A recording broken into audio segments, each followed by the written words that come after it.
Hello, welcome everybody to bitsxlaMarató, the hackathon of the Marató de TV3, that every year collect millions of euros to investigate a disease.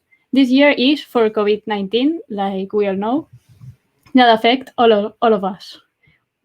We are glad to have you with us, and we hope to spend a great weekend. We received more than 120 applications from all Europe, and we are very happy of that number because these days we know it's very difficult. And before we start with the information of the hackathon, we want to thank our sponsors in Lab, Everest, Nostrum Discovery, HackUPC, HackUPC, Lleida Hack, and FIP Alumni. Without your sponsorship, this hackathon won't be possible.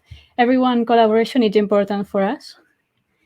And also our collaborators, Plantiel, Vallebron, bitsxLab, Biocom SC, CREP, Compedicat, and CapBesos.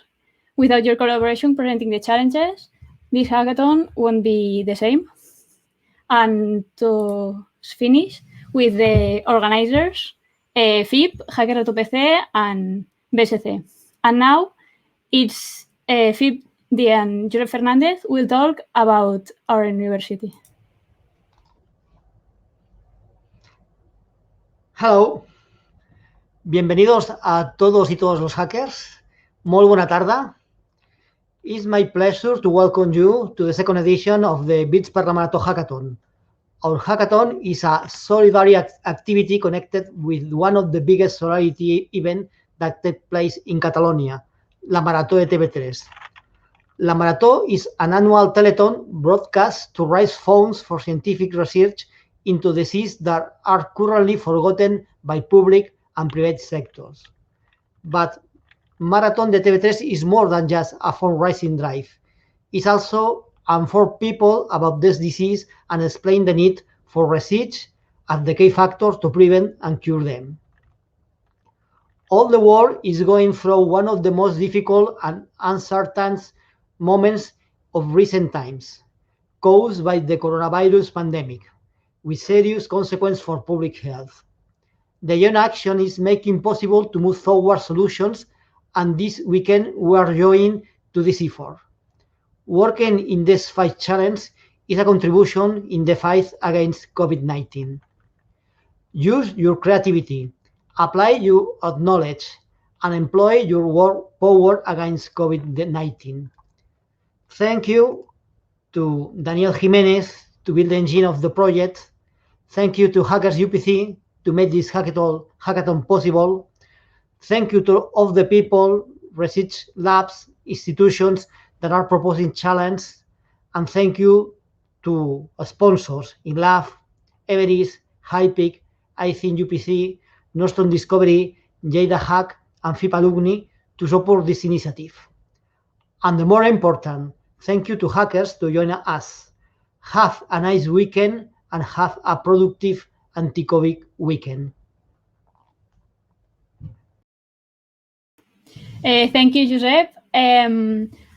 Before we start the challenge presentation, if you post something on the social media, remember to use our hashtag bitsxlaMarató 2020 so we can all see your fantastic content and the fun you're having this weekend with us. And now it's time to present the challenges that we designed for us to reach some solution to stop the coronavirus. The first challenge is proposed by BSC and Plantiel, and Martin Klaringer is going to explain all the details. All yours, Martin. Thanks a lot. Can you hear me? Can you hear me? Hello? Yes, we hear you. Okay, thanks a lot for the opportunity to present our track. So it's about looking for similar patients in COVID clinical cases and other diseases. So basically we'll try to summarize the track. This track is promoted by the Plan for Advancement of Language Technologies. So we are trying to build resources for processing health-related content in Spanish, Catalan, Galician, and Basque. So also clinical records, medical articles, and also kind of other data resources. Also thinking about how they can improve COVID or healthcare in COVID. So why do we have this shared task, this kind of competition? So basically, that's because most of the data currently related to COVID is unstructured data. So like textual data, electronic health records, basically images, even videos and audios, all these kind of data collection, which are unstructured, are important to process to actually help the clinicians in making their decisions about COVID patients.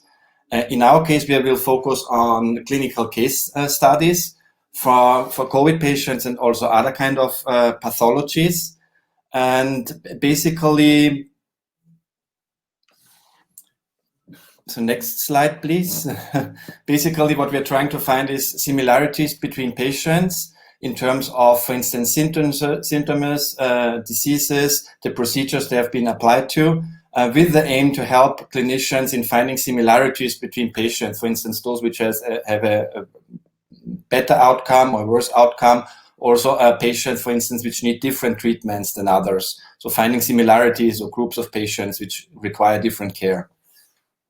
So basically, if you think about this track, we want to encourage you to be creative, basically apply different kind of technologies, text similarity, semantic similarity, to look at the semantics of the text, try different approaches to find similarities between the patients, which are described in a data set we will provide for this shared task. So for this task, we have prepared a collection of clinical case reports, including COVID cases and also other diseases, encouraging also to find similarity between COVID patients and other kind of pathologies. So we all know that COVID basically affects also patients having comorbidities, for instance, diabetes or other kind of diseases. So this is the data set we share with you. And the idea is to basically to process it in order to find similarities between these patients, to find similarities in terms of symptoms, in terms of treatments, in terms of comorbidities. And here I provide a collection of resources in case you want to explore some of these. And we also prepared another collection of resources there. So that's basically it. So please try to find similarities, similar patients, groups of patients with similar characteristics. Thank you. So I'll skip the additional slides.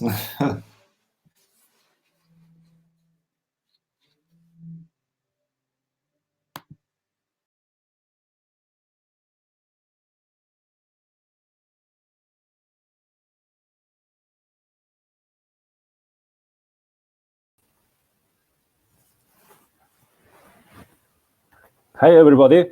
Do you listen to me? Hey, can you hear me? Yes, we listen you. Okay. Slide? Yeah. Thank you very much, Carlota. Slide, please. Okay, what is the challenge about? Well, there are 3 questions that you can ask yourself. How are the close contacts found? How is the coordination between the primary care centers, scouts, and system? How is a sick, with or without symptoms, person monitored? Slide. Okay, what is the challenge about? Well, this is the scheme, more or less, of how the close contacts are found. Well, the first thing is that a person with symptoms, okay, I'm sick, so she called to the primary center, let me take it out. And then the professional say, okay, you should stay home. Okay, stay home and then go to do a PCR test the primary care center. And then once you get the test, it may be positive. What then is done with this positive result? Okay, there is a person called gestor COVID in the primary care center. It takes care of, okay, you are positive, please let me know what are your close contacts, usually familiar, maybe school, whatever. So if they are close to the primary care centers, already they program the PCR, and they call them to do the PCR, but also introduce all this information in the system, okay? So this system take care of all the close contacts. What is going on with these close contacts in the system? Okay, 2 or 3 days after, there are some people called scouts. Maybe you have listened about them. These scouts take care of all the close contacts, maybe close to the primary care center, or maybe not. So they again call to everybody saying, oh, you are a close contact. So please take care, stay at home, and then go to do a PCR test to the primary care center that is close to your place. So slide, please. What happens then? Well, what happens is that maybe a person received a call from the gestor COVID because he was in the same primary care center of the first person with the symptoms and positive. Then the scouts call again, and maybe the system has an automatic way to send SMS. So 3 contacts to the same people, to the same person. Also, it may happen that gestor COVID has a lot of cases, so maybe it is not in time to do all the contact to the close contacts. And of course, sometimes, depending on the place or the country, there are different languages. So the gestor COVID should call to people that maybe only speak Chinese, maybe speak Urdu, which is the Pakistan language. Slide. So this was for the content and the coordination. What happens when you have a sick person, maybe with or without symptoms? They are isolated. What's going on then? Well, they monitor them, so they have to call them after some days. Then they say, hey, are you okay? Okay, fine. Then after so few days more, are you okay? Yes, I'm fine. Okay, that's great. So you have the green flag, and then you can go. Oh no, you have symptoms. Wait, just stay home. Maybe you are doing online classes in the campus, maybe, or you have some symptoms, and this is not good. Go to the hospital. But in any case, there are many cases where they are asymptomatic, and they are fine. So slide. Can you pass? Okay. So sometimes these cases, they don't need a personal take care. I mean, they can be automatically monitored, because then the person, the professionals, the nurse, and also the gestor COVID can take care of the people that they need this personally call and so on. So can we help in this? Can we then give them more time to try to take care about the people that they need, and also the non-COVID people? They are sick. They need to take care of them as well. So slide. So how can we help to primary health care? Can we help gestor COVID when she is saturated with a lot of cases? Maybe you can think in a chatbot that try to obtain the contacts, the close contacts with different languages. I don't know. What we can do an automatic monitoring of the isolated people that are fine. I mean, if they are fine, we only need to say, okay, are you fine? Yes. Okay, keep going. Are you fine? Yes. Okay, 10 days, you go. But, oh, you are not fine. So please, alert. You can advise the people in the primary care center, say, hey, be careful. So then they switch up from the automatic things and go to the personal thing, okay? And finally, as you can see, maybe there are some different coordination. So can we create something integrated with the professionals of the primary care centers that can program the PCR, control the state anytime, but automatically say, okay, now we have a lot of cases, we can go automatically. Oh no, we don't have so many cases, we can go personally. So this is the challenge for today. You can try to help them to spend time for the people that they need. Okay, thanks, and good luck. Oh, stop. Thanks, Danny. We hope to have great solutions for helping the primary health. So the next one is a challenge presented by Copediecat, Vallebron, Biocom SC, And Clara is going to explain more the details. All for you, Clara. Hi. First of all, it's a pleasure to be here. It's my first time in the hackathon. So thank you very much to all of the participants, because you will contribute to some of the challenges regarding COVID-19. I am Clara Prats, and I belong to this Biocom SC, Computational Biology and Complex Systems Research Groups at the UPC, and I'm presenting the challenge on behalf of my colleagues at the Vall d'Hebron Hospital and Copedicat. Slide. So what's Copedicat? I guess most of you know Vall d'Hebron. Most of you know that we have some different research groups at the UPC. Copedicat is a very, very nice project, which is a network of more than 120 pediatricians around the whole Catalan territory that are working together trying to answer some of the most important questions regarding COVID and children. They have been working on transmission, for instance, and they are now working hard in order to better determine the classic symptoms of COVID in children. Slide. So, children and COVID, what do we know? In the case of symptoms, we know that in general, well, let me start by saying that in March, we know nothing about children and COVID, but that on June, we know still nothing about children and COVID because we closed them up at home, so they were not in contact with the epidemic. So we are a little bit later than the knowledge about adults. We know that children are less symptomatic in general, or that if they have symptoms, the symptoms are mild.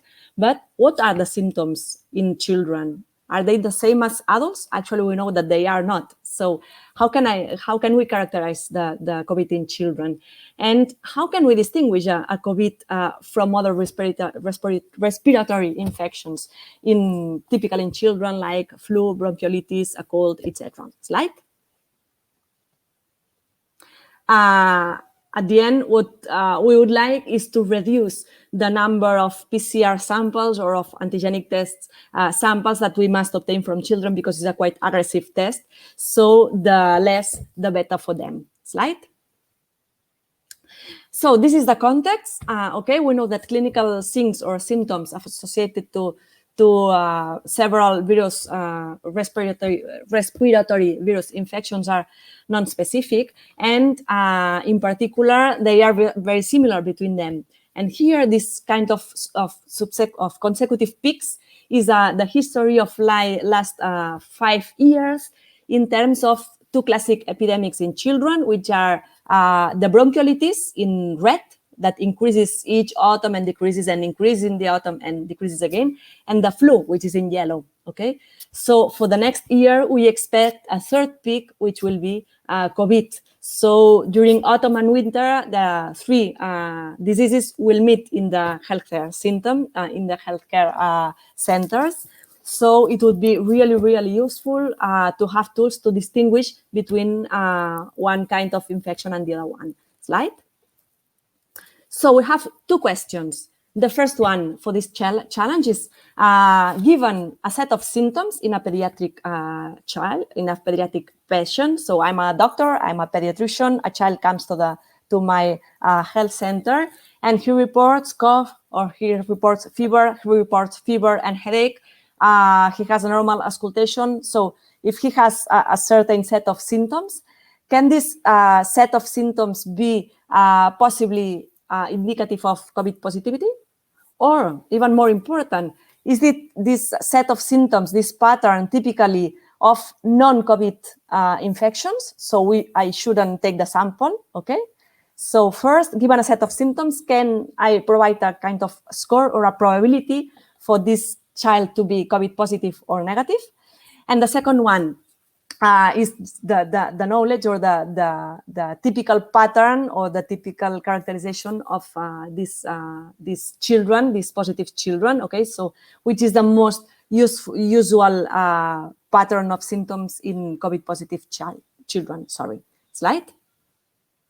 The data that you will have is a set of more than 1,600, I think almost 1,700 almost, of cases, of individual cases. All of them are children. that have been gathered during the last month and a half around Catalonia. And for each of them, you will know the sex and the age, but also the presence of and absence of a very long list of symptoms, of a list of 40 different symptoms, okay? For each of them, is this symptom present or absent, okay?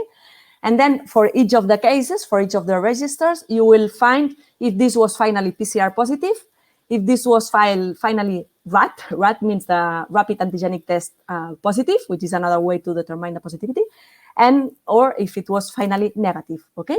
Slide. The tools that you should use for trying to answer these questions are artificial intelligence tools, data science tools, or to create new algorithms that you can imagine in order to try to determine which symptoms or sets of symptoms are predictors of either a positive or a negative case, trying, if possible, to provide a score or a probability, and also, as important as the previous points, to explore ways of visualizing these results, okay, of showing the conclusions of this challenge that must be understood by pediatricians that will have to apply your findings here. Slide. So nothing else from me, just to say good luck and thanks for your participation. Thanks to you, Clara. We hope that have really good solutions, because the children are the future and it's important to keep it healthy. Thank you. Now it's time to present the next challenge proposed by IFIP, and Danny again is going to explain all the details. All yours again, Danny.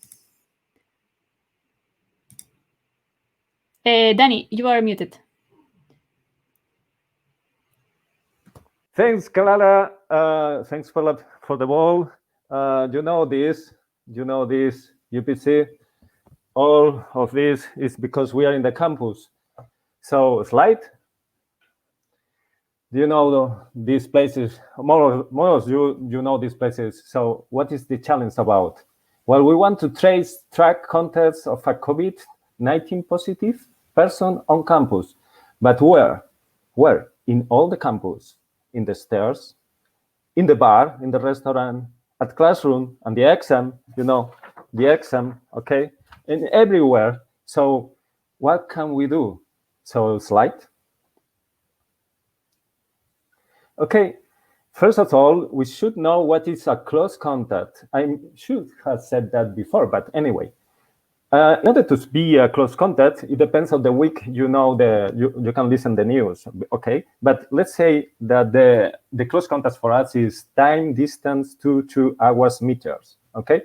So if you are in the middle of you have a lot of people around, you stay here 2 hours, you are speaking, shouting, or whatever, and you don't have masks, as I show you, and it's past the time, or it is close, then you say, you are a close contact of these positive people. So what is going on? What we are doing at FIP? Well, we are keeping some information of the classroom. No restaurants, no stairs, anywhere else, nothing. Only classroom. What we are doing there? Okay, we are having information of chairs, table, room table. You know that. You have been passing, okay, you are here in the exam. Oh, come on, please, I want to do the exam. Yes, but you are here, and there may be errors. So should we look for another thing? Should we look for another method to be more fair? Okay, slide.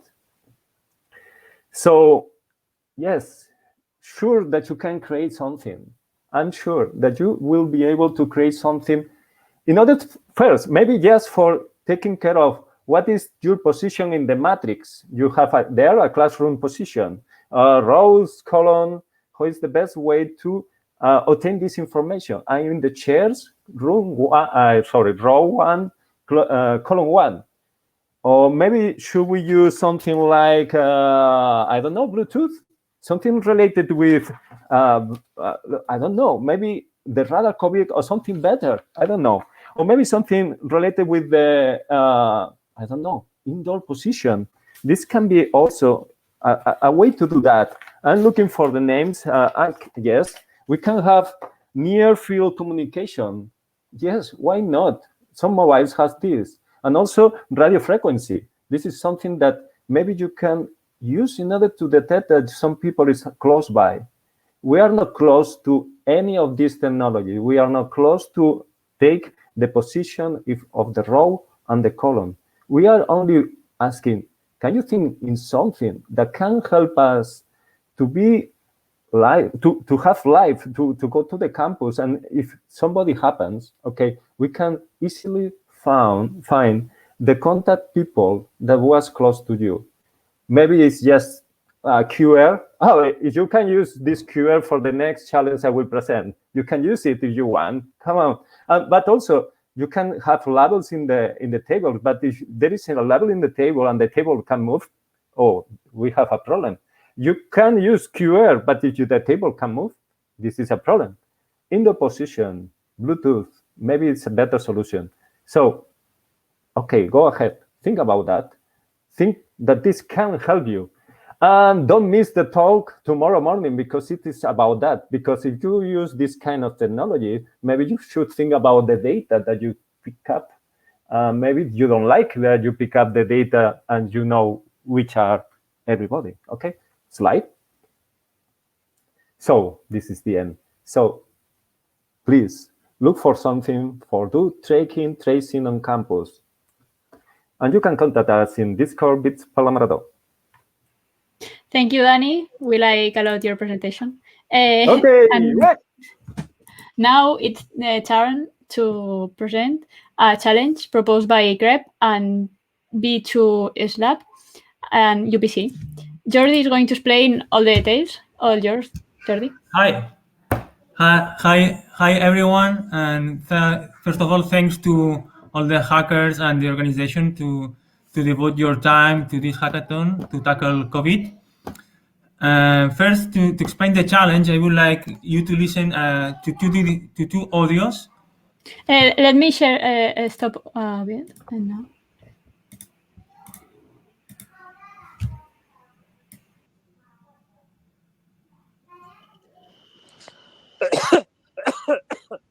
Okay, so that would be a regular cough, and the second audio.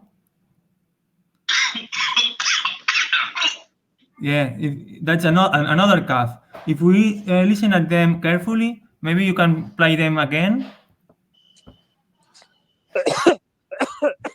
That's what we call a wet cough and a dry cough. You can listen that it has like a kind of metallic sound. So it turns out that the first cough corresponds to a person that tested negative for COVID, and the second cough corresponds to a person. The first one corresponds to a negative, and the second one to a positive COVID. So slide. The challenge that we propose is helping building an automated system that helps to distinguish which type of cough you have. In this slide, you can see the general architecture of the system that we envision. So the user can record the audio using the cell phone, and this audio is sent to a server. In this server, the algorithm runs and outputs a prediction.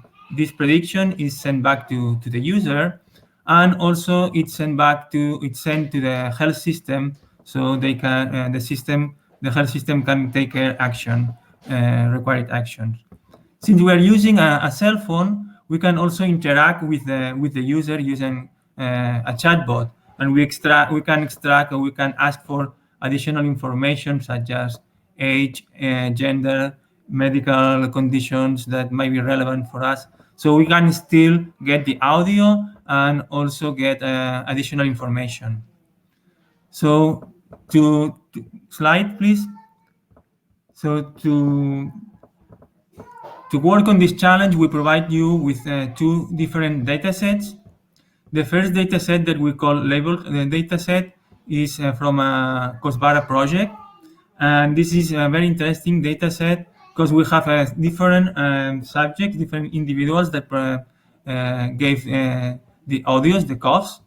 but we also have additional metadata for every participant. So we have the recordings of them, but also information such as gender, age, and different medical conditions. We have 77 different subjects, and each subject recorded different coughs and also different audios, like counting and vowels and so on. We also have asymptomatic positives in this data set, and more than 1,000 negative recordings, or recordings that correspond to negative tests.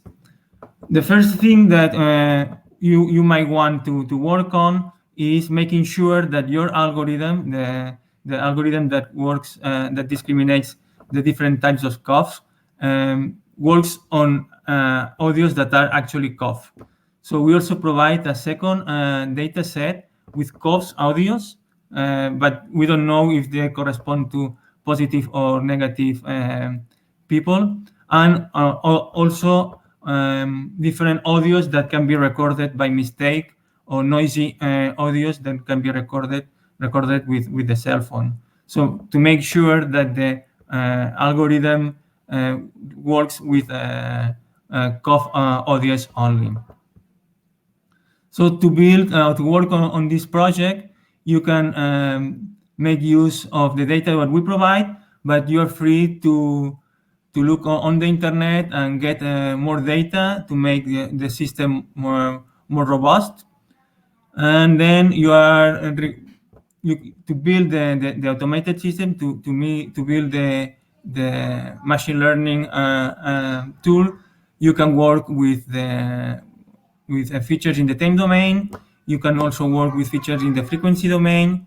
You can also work with raw data and input this raw data directly to your network. Basically, you are free to explore any approach that you might think that might work in this problem.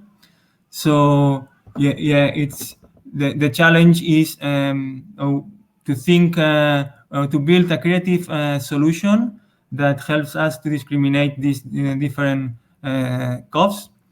And basically that's it. Good luck to all of you. Lots of energy for this weekend, and good hack to everybody.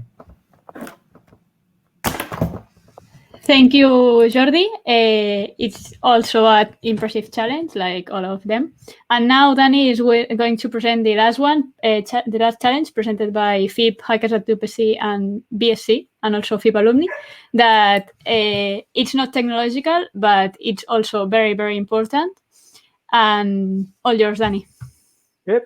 Hola. Hi. So this is the most important challenge for La Marató, actually. This is the donation challenge. As we say in Catalonia, això diu molt de tu.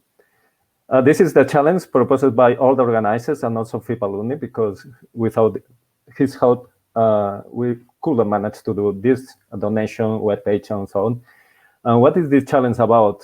Okay, you can see here ICUs. Yes, they are very ill. You can see masks. You can see waves. 2 waves, maybe 3 waves. We are coming. It's a question of coronavirus. It's a question of PCR. All of this is the challenge. The donation challenge is for this, to look for research, finance researchers, project research next year. La Marató is going to have a lot of money. We should help them to have a lot of money to finance a lot of projects to fight this COVID and next virus that may come. So this is the challenge. Please donate, because with this money, you will get a lot of back. A lot of will be back. I mean, projects, help, all people will come out. Everybody will come out, taking care, of course, of the virus, but less. So a slide. If you've never been in a ICU, okay, you're lucky. But if you want to see and feel what is going on inside the ICU, under the point of view of nurse, under the point of view of patient, you shouldn't miss Saturday activity. Tomorrow morning, you can feel what's going on inside one of these rooms. It is not nice. So think about that. Think about the challenge. Think about donate. And don't miss this activity, please. Done by the Escola in the Enfermería. Okay. So if you want to give your small sat for this desert, please, you have this QR there. You can give some money. You can give 10, 20, 50, whatever. That will go for financing of the La Marató. So please make this zero in the middle of the screen go up a lot, because with this money, we will be able to finance, for instance, some of the projects like some of the challenge here. Maybe some of the challenge here after your work will prepare something for the Marató, and the Marató will finance them. And then we'll get some more information about children, about CAPS, about the cost, about the IA doctor house, all the challenge, of course, about the tracing of campus, of course. So please donate. Because, well, maybe you think, why I should donate? Well, I give you another reason, slide. Yes, that's not false. Everything, if you donate 10 or more, you can win a pizza. Yes, we are going to do some draws during the hackathon. We are going to inform you. We are going to do a draw, and some of the donations people will get a pizza at home. Yeah, we are going to ask for a pizza for you. We are going to do the draw for everybody, and then all of you that have done some donation, you may have a pizza. Yes. There will be not too many pizzas, of course, because the money should go to the Marató, but some of them will go for some pizzas for some of you. So you have the 2 QRs here. Look at them and donate, and we will give you at the end of the hackathon, muchas gracias, because you have donate and you have done a lot of work. So slides. I showed you all that do. Please. Try to donate. We are looking to you. Come on. If you don't donate, but if you donate, you are doing something well, and also you can win a pizza. So that's all. And I think we are done with all the challenge. Yes, it's true. Thank you, Danny. I also want a free pizza. Okay, so this is all for the challenge. I hope to have a lot of donations so we can reach the number like last year. We reached like 200 euros. I don't remember exactly. So this year we have very great news. We have prizes. As the hackathon is online, we are offering prizes. For each challenge, there will be a winner, and each member of the team will win a 20 euro voucher in Amazon. So we know it's not too much, but the goal of the hackathon is to create great projects for the COVID investigation, and no the competitivity or winning a prize. It's like to give you thanks for participating, and it's not too much, but it's something. These prizes are sponsored by Everest, and we will have a final prize for the team who present the project with the best perspective of gender and equality. We will share with you all the judging criteria to have you in the same page. So now, very fast, we are going to explain some basics of the hackathon and how the hackathon will work. So first of all, I hope you are all on Discord and you all meet the bitsbot. And if you have any questions, write us on the help channel, and any organizer will help you. Also, you will find the mentor channel with, if you write there, anyone will help you. And if you have a more centered question in a challenge, ask in the challenge channel, and you have a voice or a text channel, you can ask, and we hope you will feel like in a real hackathon. Also, be aware, we have prepared talks, activities, and games for you. The tech talks during this night and also tomorrow morning. And also tomorrow morning, we have the activity Danny presented before. And all the talks will be recorded in our Twitch channel, but also we will post them on YouTube. If you lose them, you can view it later. So if you don't have a team, don't worry. At 7:30 p.m. today, you will have a team building activity with Joel, which will help you to find a team, or if your team needs members, so you can join us. And you can also participate and find more participants. So don't miss our chill games. In a hackathon, there's also room for having fun and playing, and we'll have a slot of time where you can play with us, with the organizers, the mentors, and the hackers, and we can know each other a little more. And all the information I'm talking to you now very fast, it's explained very well in our live page. So take a look and stay up to date. Remember that all the hours in the live page are at GMT 1, so the Spain Peninsula hour. So the important part, I think, remember that all your projects must be uploaded to DevPost before Sunday at 12 p.m. If your projects are not on DevPost, you won't be able to present on the demo, and you also won't be able to win prizes. And in case of your FIP students, you won't be able to receive the 2 credits for participating. Also, the demos will be done by challenge. Each challenge will have a Discord voice channel where the demos will be hosted. You will present there your challenge to the presenters of the challenge, and in 3 minutes you will defend your project. If you're not registered to the hackathon, don't worry. If you send us a mail to bitsxlaMarató@fip.upc.edu, and you will give you a spot. We will ask you for some information about you, and you will have a spot in our challenge. And if you are not a student, you also can participate. And now to conclude, I want to share with you the spot of the Marató to inspire you to create great projects.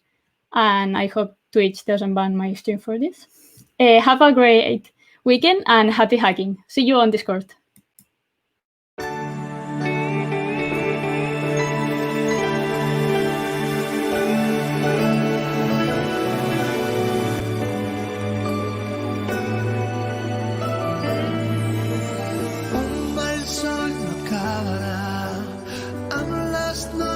I ara que patim plegats serem un sol batent.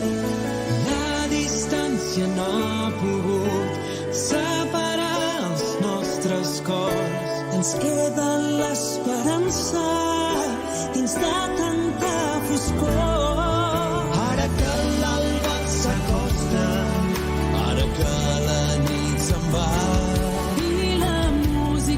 ens fa lliures del camí les nostres vents. Serem més forts, plantegem i avançarem.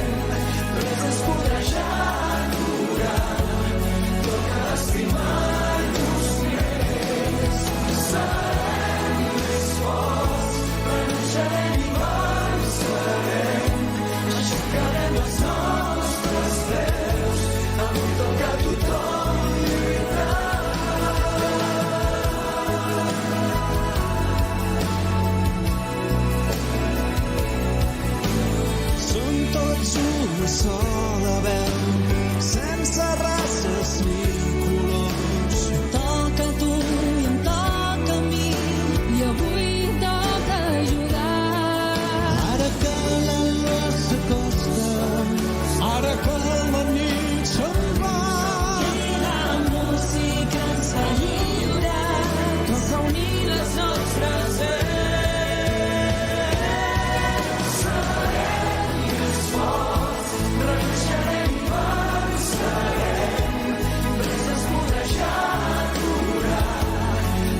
Aquesta marató toca a tothom.